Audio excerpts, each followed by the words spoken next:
My name is Kijana Woodard. A little bit about me, I'm from Dallas, Texas. I've been writing code for a living for quite a while. I've been doing .NET since the beginning. And for the last few years, I've been an independent consultant, working for myself, working for clients of various sizes. Around the web, I try to be pretty consistent, and I just use my name as my screen name. So, I have my blog, and I have my Twitter and GitHub and LinkedIn. And you can find me lurking on the NSB forum, Raven, DDD, and the Hypermedia forum. So that's where I kind of hang out. All the slides that I'm showing are on GitHub, so no worries, just go grab them.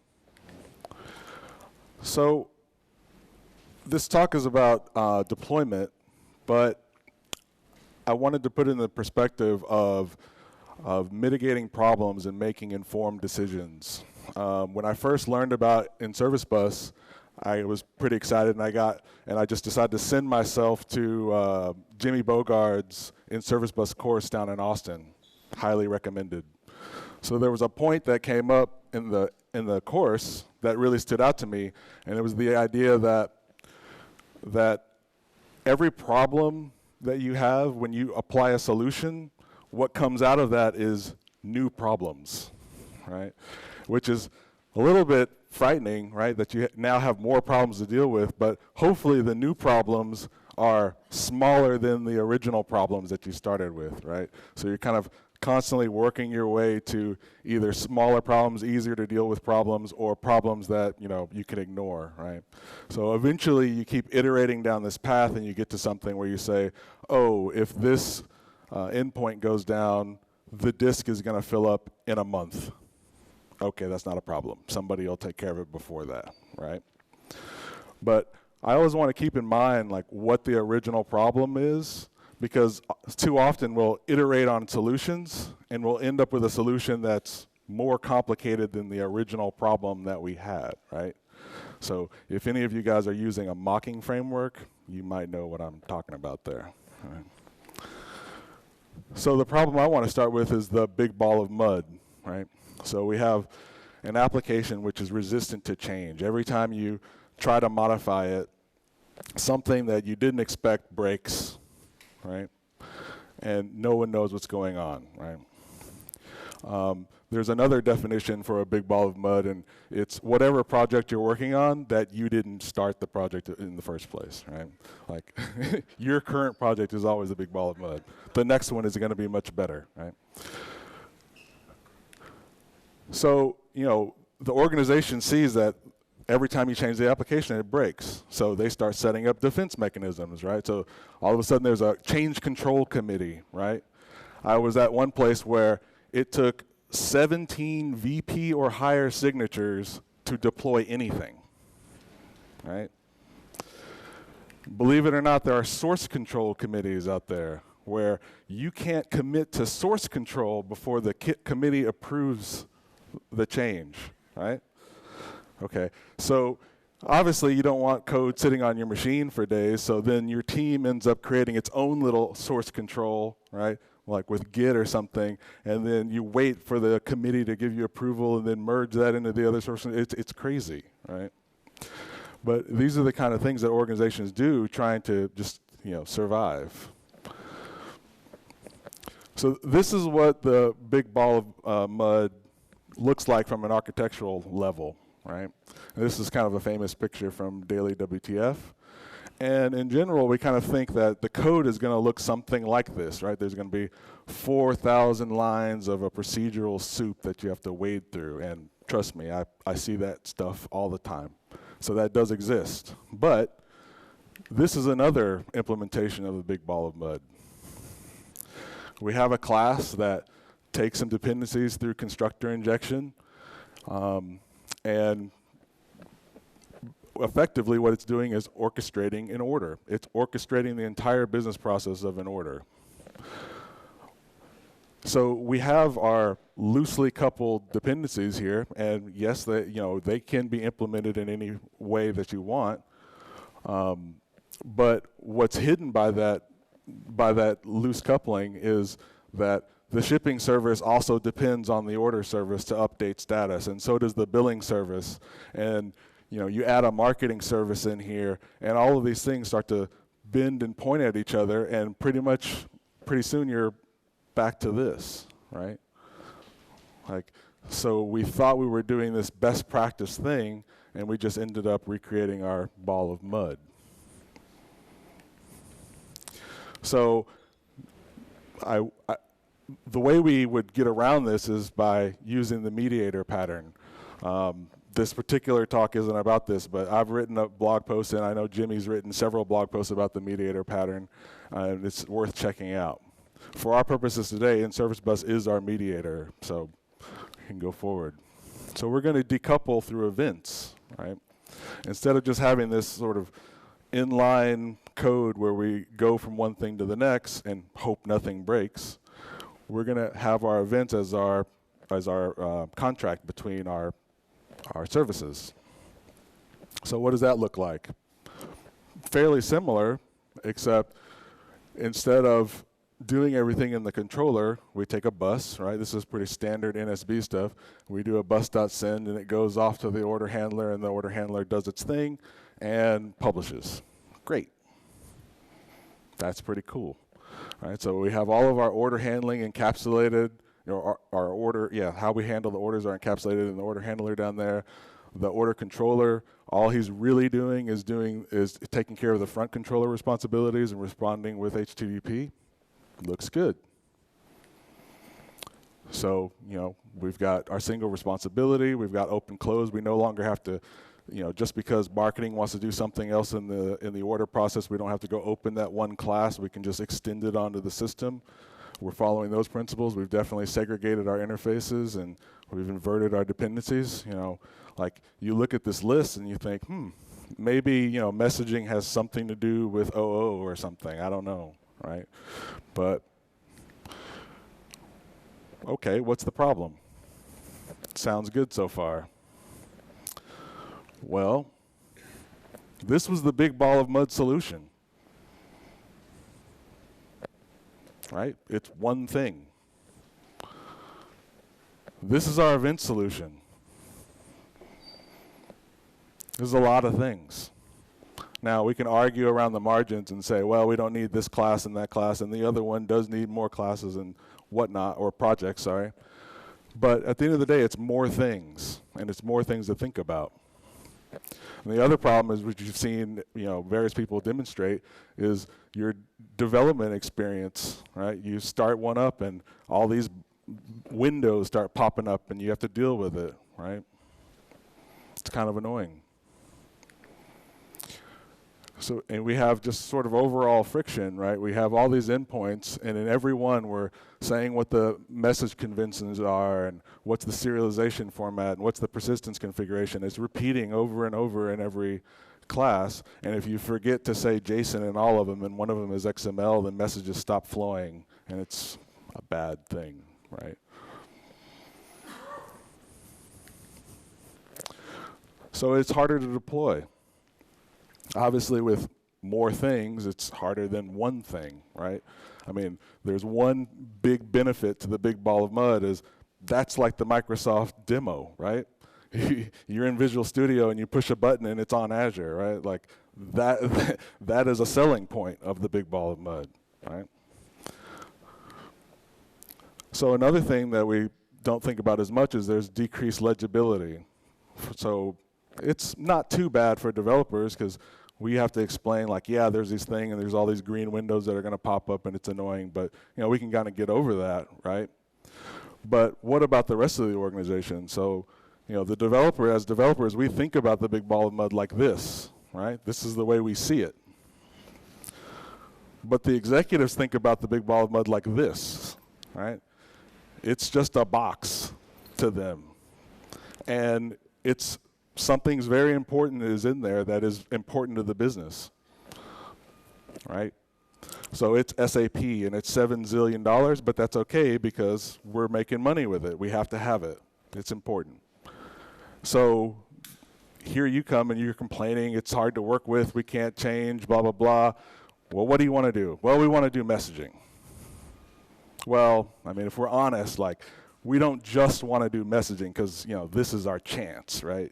So, we're going to do Agile, and we're going to do TDD, and we're going to do BDD, and we're going to get HipChat going and GitHub for Enterprise. It's going to be fantastic. And the executives are sitting there with their head blown back, going like, what are you talking about? This is insane, and how much is this going to cost? Like, I don't know. That's not a good answer.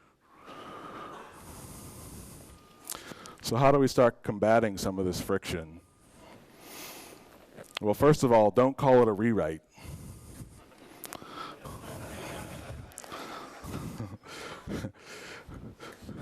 Yeah. This thing with the loosely coupled dependencies injected, that was a rewrite, right? And somebody told them that, hey, if we just use this IOC container, everything's going to be wonderful, right? And now here you come saying the same thing. It's kind of played out. A better approach is to use the strangler pattern. Martin Fowler has a page on his Blicky that talks about this, and there's these crazy vines in Australia, I think, and they kind of grow up around trees, and then after a while, they're strong enough to sort of stand on their own, and they just kind of kill the tree eventually, right? So your applications can do the same thing. You just start building out new pieces of application, and eventually they're strong enough to live on their own, and you can just throw away the old app. But that's a lot better prospect than just trying to do a wholesale rewrite. We also got to provide them some context, because they know things are messed up, and you can say, like, you remember that time when there was 2 months where we couldn't do anything, and you remember when you had that strategic marketing initiative that just had to be held up because shipping was upgrading? Like, you have to give them some sort of business context to make a decision in your favor. And we have to sort of start giving them back some of that legibility so that they can understand that it's not just a bunch of tech acronyms, that this is actually a business-focused process, and we're going to separate sales from marketing from billing, and a product owner for each one of those is going to be able to make decisions about that domain independently, and they're going to be able to evolve that independently, right? And yeah, this is kind of a suck-up slide where I put sales and marketing at the top and I throw IT down at the bottom. But you got to do what you got to do to to get what you want. But don't have any illusions. The big ball of mud is just not going to die easily, right? Like, normally we kind of think about it as a technical problem, like, if I got to do this and this and this and this and this, and then finally we'll have that feature ripped out of the big ball of mud. But that's not really the hard part. The real power of the big ball of mud is that it's embedded in everybody's minds, right? They think like the ball of mud, right? And that's why your rewrites ultimately fail, is because when you're validating the new system, all of the checks to approve it are based on the ball of mud. So the ball of mud is effectively recreating itself in your new system. But the next one we're going to write in Erlang, so it'll be cool, right? It'll work this time. So one key to sort of moving forward is to automate as much as you can. I worked at a company, and when I came in, there was with me 2 developers, 1 ops engineer, and a QA engineer. The ball of mud application in that case was Commerce Server or Community Server, sorry. Anybody ever use Community Server? Yeah, resistant to change is an understatement. It was customized too, so there was no upgrade path. It was great. Oh, yeah, well, So, we realized that we needed to do something. And so we kind of devised a strategy where we're going to have some new websites to take on new functionality, and we're going to have some NServiceBus handlers that we're going to spin up, and slowly we're going to encapsulate the old app and sort of squeeze it out of existence. Okay. But when we started, on a good day, it took a full day of everybody to deploy the app. if things went wrong, now we're at 2 or 3 days. And when you start talking about this is out of a 2 or 3 week sprint, that's a lot of overhead, and that's a lot of work that you can't accomplish just because you're sitting there moving files around and going, oh, we forgot to do this and we forgot to do that. So, you know, I was pretty happy because our the ops engineer actually showed up one day and says, I have this set of PowerShell scripts that will deploy the app to production. So that was cool. And then when your ops guy has written more code than you have, it kind of starts to motivate you, right? So, you know, somebody else in the company was using Jenkins, and so we took Jenkins and PowerShell and we built this little dashboard where we had all of our deployables listed out. And anytime you would add a new project, it would automatically get pushed into this list. So like we could go through the list and say, I want this project, this project, this project to go to QA or whatever, and click a button, and boom, it was deployed. So we quickly got to the point where instead of 2 days to deploy, it was 15 minutes. And it was 15 minutes because we had to roll the web farm, right? Pull a server out of the farm, update it, push it back in to keep the site up. But that's really empowering to have these sort of fast releases, and you don't really realize until you can do a fast release what that means, because all of a sudden the overhead is 15 minutes. So it's like, oh, I have 1 day's worth of work. Well, let's push it. What are we waiting for? And if it fails, okay, we have 1 day's worth of work. How many things could possibly be wrong? Well, not many. Let's just fix it and push again. So now we're always pushing forward, and we sort of forgot about that we were supposed to have, you know, revert plans, because it's like, we'll just fix it. Keep going forward. Yesterday, somebody asked Sam about configuration, and I wanted to point out that we kind of did things a little bit differently, but this is again about informed choices, and it made sense for the way we were doing things. The way we did it is when we did a build, we had a single set of bits that came out of the build, and we were going to use those bits in every environment. We weren't going to go and recompile, because it seemed strange to me to say, aha, I've QA'd everything. Okay, I'm going to go build. Wait, you building the exact same thing? Yeah, sure. So we were just going to make sure, like, it's the same code. And we had our configuration split out into its own Git repo, right? Now, we kind of did that because we thought, oh, one day we'll take the main repo and we'll put it on public GitHub. That was a big dream, but you know, we knew that with the configuration, it would have to be separated out, or they would never approve it. Well, they never approved it anyway, but that's beside the point. It actually turned out to be pretty handy to have this separate thing, and to have the configuration and the deployment topology in Git, because any one of us could go and change it, and we had a full audit log of who changed what when, right? So you could say, oh, I want to move this endpoint over here to this other machine and just go change I think for the topology we had in a CSV file. You could go change it, push it, and we could also update the configuration without actually recompiling the code. So we had the exact same bits, just deployed differently. The configuration, strangely enough, was in an Excel file. It was in an Excel file because it was a tool that would take this Excel and build the .config files, which was pretty nice. But the way it was laid out was you had your setting at the top, and then you had your environments down the left. So at a glance, you could see, oh, we forgot to put a value for prod here because we didn't know back when we first set this thing up. Or, hey, that looks like a strange value for dev or whatever. Right? And so it was very easy to kind of get a good overview. But that's just another way to kind of tackle that same problem that Sam was talking about yesterday. So another thing we kind of learned inadvertently was, like, don't do an automation project. You know, don't go to your sponsors and say, like, I need 2 months to work on automation. It really became powerful because we would just address the worst problem that we had at the time. And we just did it while we were still delivering business value, right?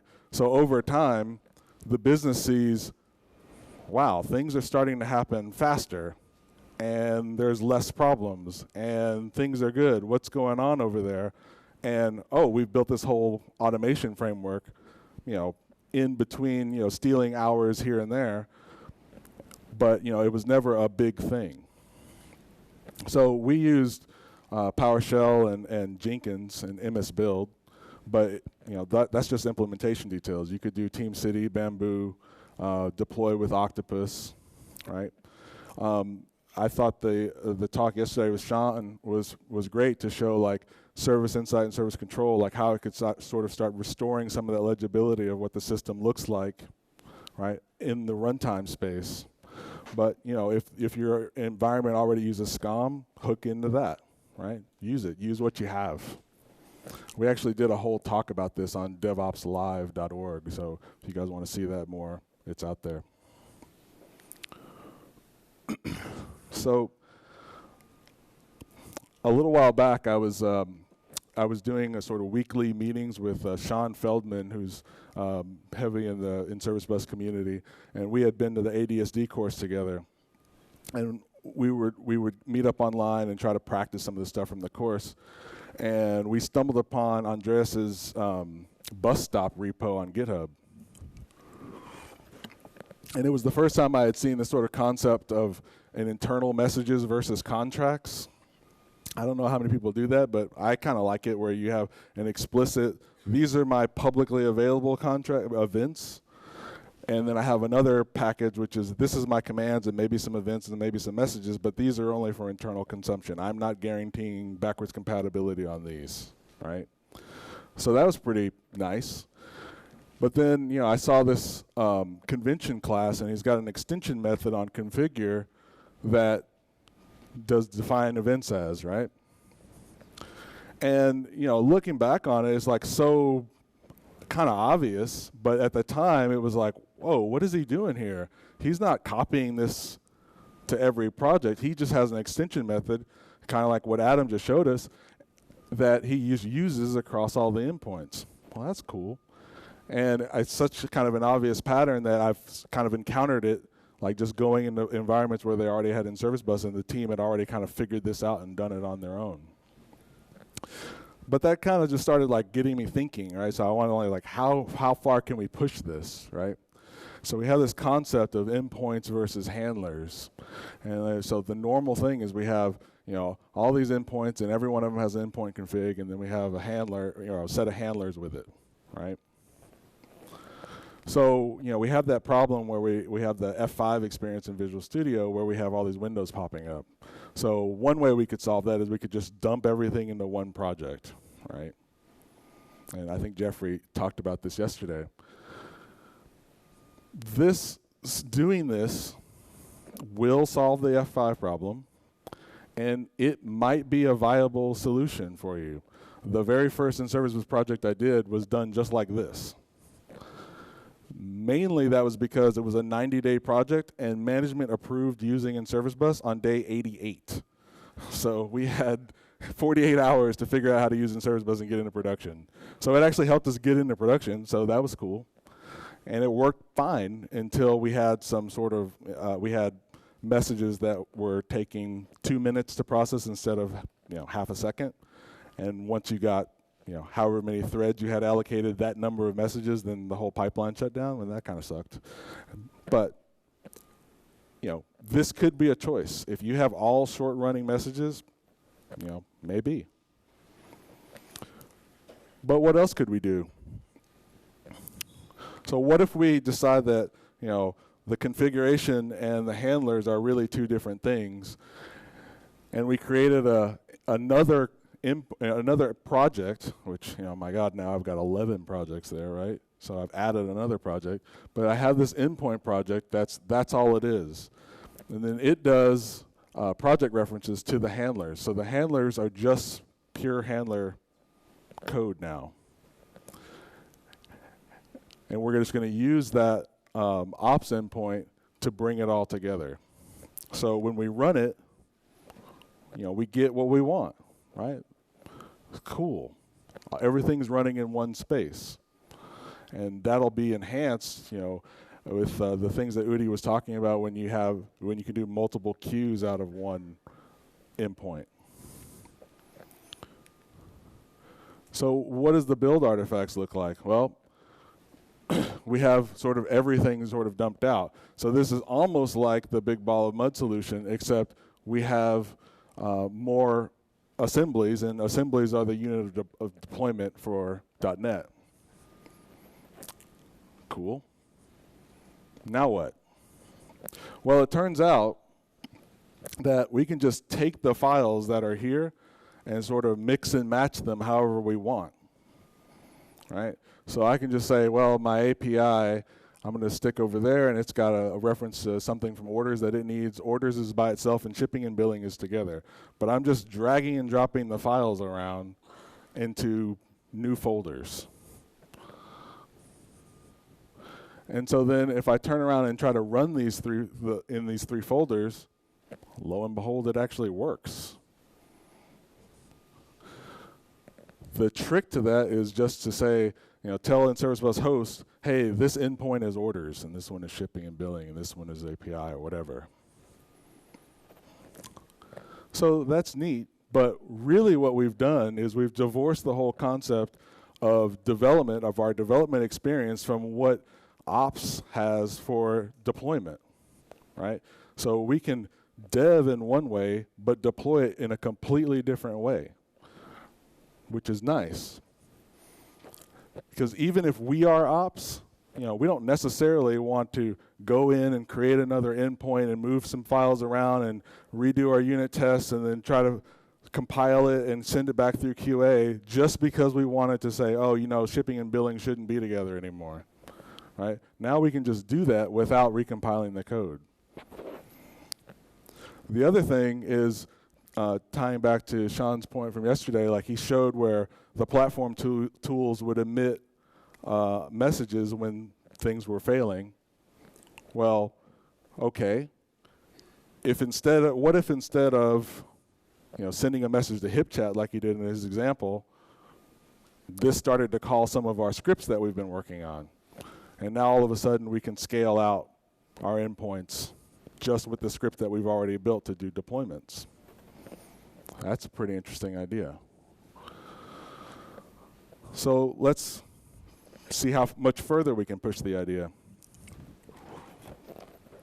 So I want to point out that, no matter how interesting an idea is, it's only useful if you and your team can absorb it, right? So if at any point there's an idea that, that sounds cool, but that's a bit too much, it's a bit step too far, like you can always just jump off the train, step off the train and just, okay, I'm done here. Or maybe you see another path to take that's more interesting. Great. But for a moment, I'm just going to push forward. I'm going to go back and look at our events implementation again, and I kind of glossed over this sort of normal pattern of bus.send and handle it. Well, this is asynchronous, which if your UX process kind of is naturally asynchronous, where you say, thank you for your order, have a nice day, right? Then this works great. But if you're doing something where this is step 2 of 5 and the user wants to see what they've done reflected, well, now you have some problems you need to deal with. So, you can do JavaScript tricks to where you can do placeholders, or you can use SignalR to send messages back, and those are all fine. But what could we actually push this a little farther, and what else could we do?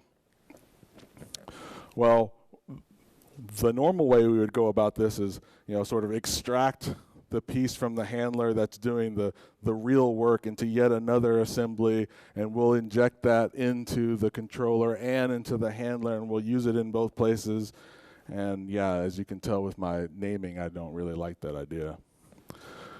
But now that we've sort of extracted the endpoint configs from the handlers, we can just use them, right? Because all it is code. It's just a class that implements an interface. Why not use it? So let me see if I can actually try to run this. Pretty huge font here. I'm going to hit the start. I've got this PowerShell script called start, and does this go off? Oh, there it is. And that's kind of an example of what I was talking about automating everything. Like I didn't want to sit here and type out all those things in this demo. That's locked up.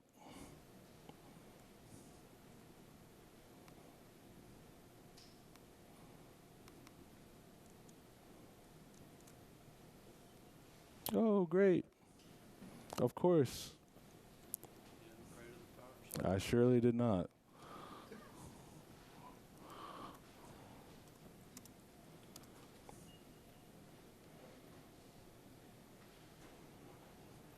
I guess he's not liking that I'm in Camtasia or something. Let's see.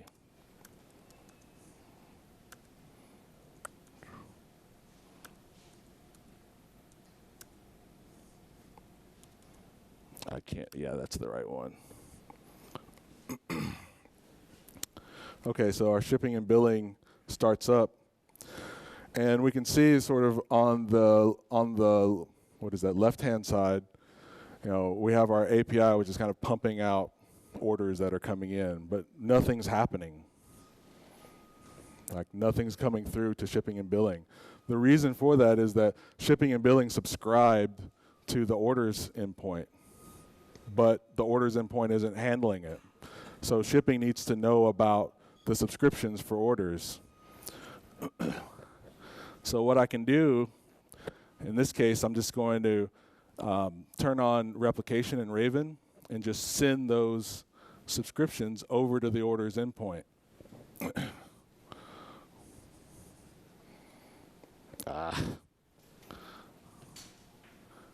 And of course the demo is going to fail.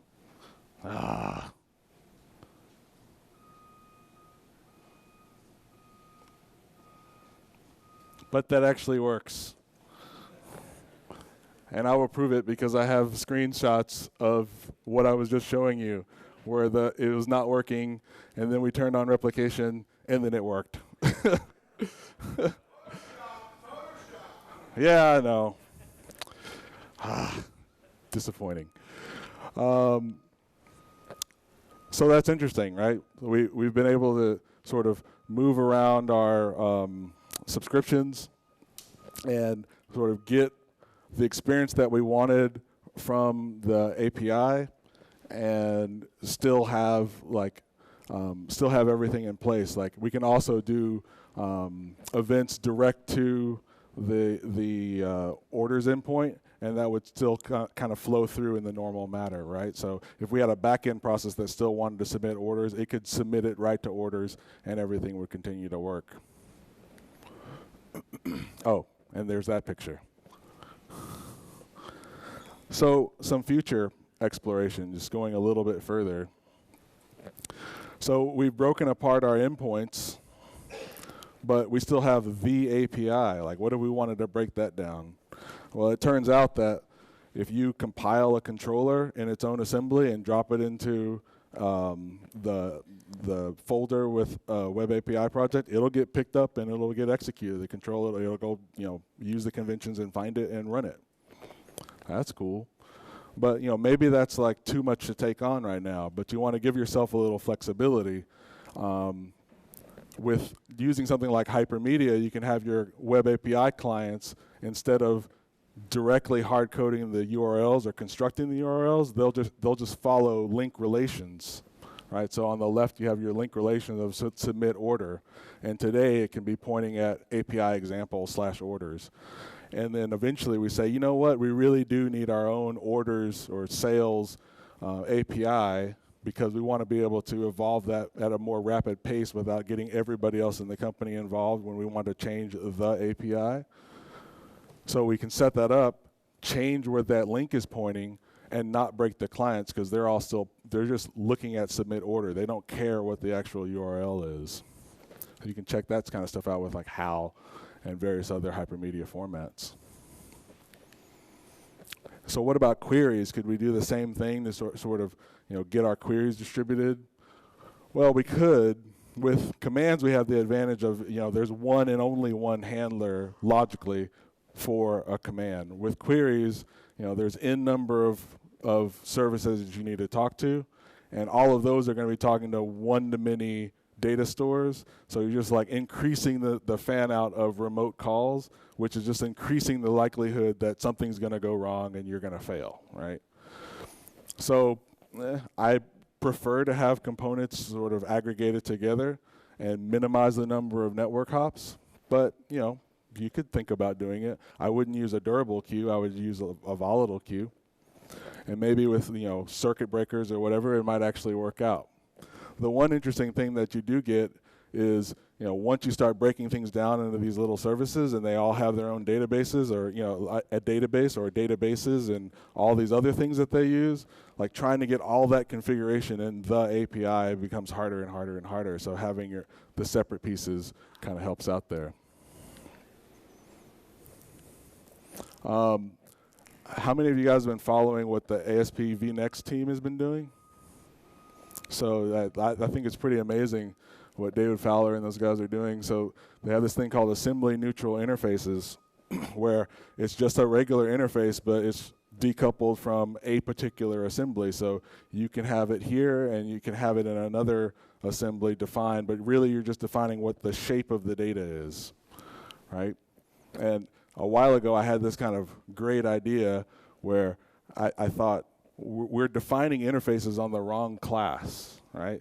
We have like the shipping service that has 15 methods, and then the consumer is like, well, you figure out how to get the data you need. Just call all these methods till you find what you need. And it was like, what if instead we said, hey, the consumer is going to define what he needs, and the service is actually going to figure out how to do that and provide it. That would be cool. Like, that's like a whole new thing. It's such a great idea. And then I look, and Martin Fowler has an article in 2006 called Consumer-Driven Contracts. So much for my blog post. But the assembly neutral interfaces, I think, gives us a great way to start trying to actually implement that kind of a pattern. So Roslyn, we've heard about that. Like, what if instead of assemblies as the atomic unit of deployment, we actually just had our source code, and then we looked in the source code and started to pull together sort of dynamic assemblies on the fly, and we sort of put them out, and well, I guess at that point, that's kind of where I've hit my limit, so I'm going to step off the train right there. So that's it. Any questions?